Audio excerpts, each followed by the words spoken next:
What's your name? Scott Myers. How old were you when the attack took place? I was 29. What were you doing, working, going to school, etc.? I was 2 weeks out of the Air Force. I had just retired and was maybe a week into my first teaching job. How did you find out about the attacks? Like I said, I was just out of the Air Force, so I had moved back to California, and I was temporarily staying at my dad's house while my house was getting ready for me to move into. And I came downstairs from getting ready for work, and he told me that a plane had hit one of the towers, and at that time we thought it was an accident. And then while we were watching the news, they started speculating that it was an attack. What emotions were going through your head during the attack?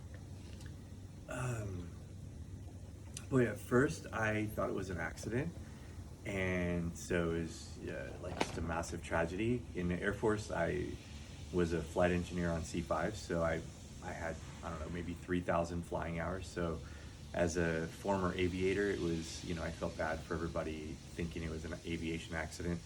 And then as the news came out,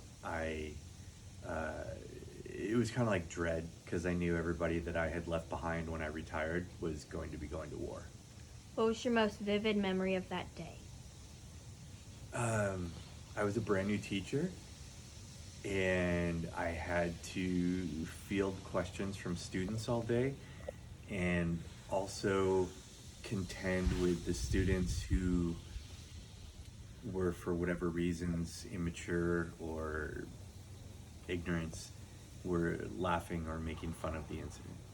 Do you know people who were personally impacted by the attacks? What happened to them? I'm not aware of anyone. I'm sure I do if I went through the list, but I don't off the top of my head know anybody.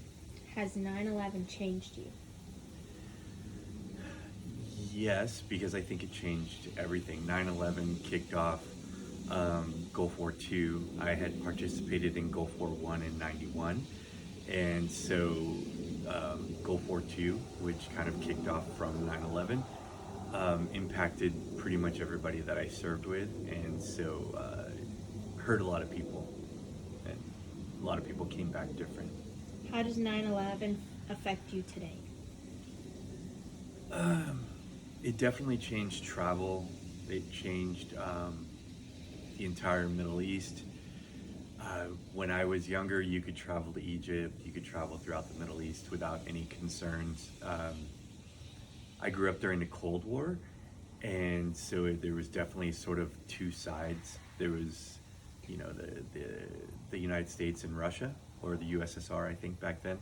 And so when the wall came down in Germany, and it sort of ushered in a new era of terrorism, which makes it so that conflicts around the world are much more ambiguous, and so it's a much more complicated global landscape. Do you fear, or did you fear, more attacks? Oh, definitely. Especially in the weeks and months after.